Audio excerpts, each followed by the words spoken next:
So continuing with building out our new cart provider component, let's set up remove item and our clear item from cart. And then in the end, we'll also set up cart items count. So we've already done add item, and we know it's going to be pretty much the same thing, except with our remove item from cart. So what we know is that this function is going to be called remove item.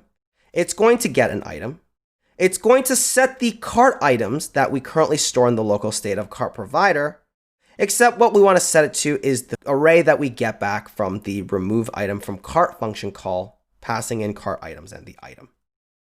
And then we're just going to pass remove item in as a function value to the value object that we're passing into our cart context provider.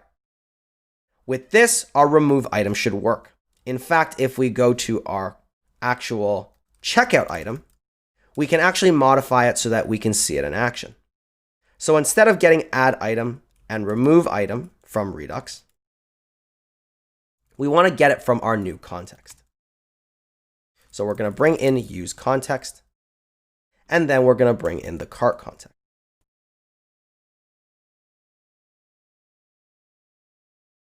And this, of course, comes from our providers folder, cart provider. And then we're just going to destructure off our add item and remove item from the context value that we get back from saying use context with cart context. Now we do have to make sure that we have not replaced anything that we need.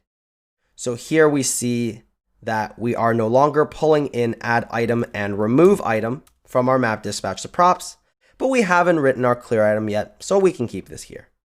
Let's just remove the appropriate code here, and then our checkout item should be working. So here we see in our checkout item that we are inside, but we're still leveraging cart items that come from Redux. So let's modify our actual checkout page to also use our new cart items. So as you've probably gotten familiar with now, we're bringing in the use context hook. We're bringing in our actual cart context from providers, cart provider. And then we just got to make sure we're doing the correct return. Now the total is actually going to be another thing that we need to add, but I'm going to leave that for you as an exercise.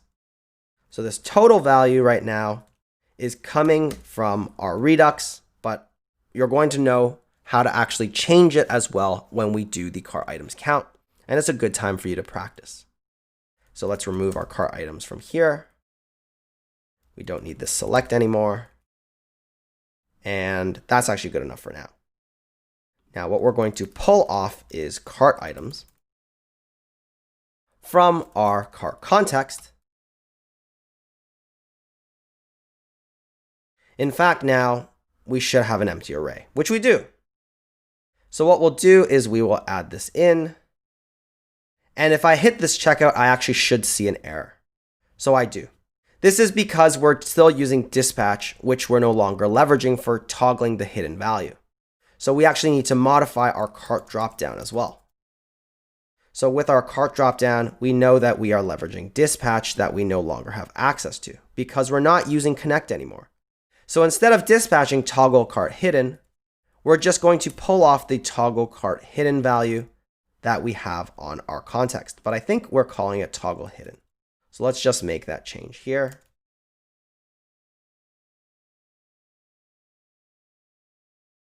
So now if we add in these cart items, if we go to checkout, everything still works. And in fact, we see that our remove item code is working. And it's reflecting inside of our cart dropdown. And just like that, we've replaced Redux with our context API in a very efficient manner. The only thing is that we've also learned how it is to use the provider pattern in order to actually make this look more efficient. So this is a really great thing.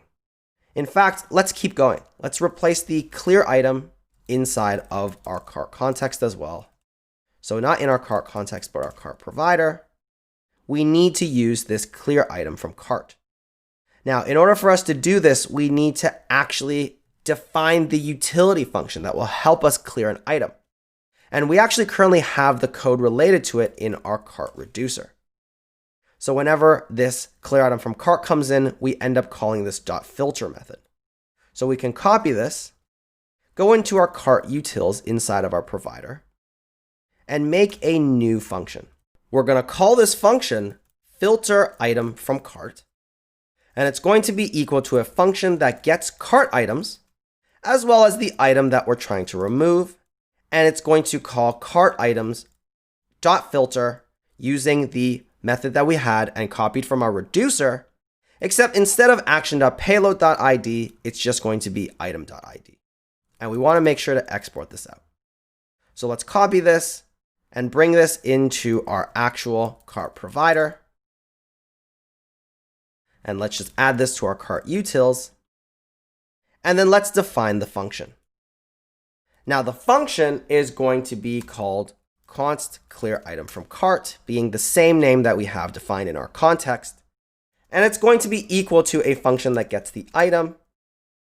And just as you've guessed with our add item and remove item, because it is trying to set our cart items, we're going to call set cart items passing our filter item from cart with our cart items and our item that we're trying to remove. We'll pass this in to our value in our context provider. And now we have our ability to clear the item from a cart. We just have to add this to our checkout item. And we can just add it like this. And now if we check inside of our application, we of course have to add some items. And if we hit the remove, we clear the item. So this is working. We now just have to finish up with our cart item count. And the way we actually update our cart item count is we want to make sure inside of our cart provider object that whenever this cart item's value changes, we fire off an effect that is going to update the cart item count that we currently have. And luckily for us, we've set it up locally already, so all we have to do is just write the effect. Now, we do need to actually get that item count, and we actually currently have the code for it inside of our selectors, because our selector code is what can get the item count. So pulling off this function here, we can add it to our cart utils, and we can call it export const get cart items count. So this will be equal to us just getting our cart items and then returning cart items dot reduce. So in fact, we didn't even need to write cart items. And this will give us back the numerical value of the total quantity. So we just got to bring this in here.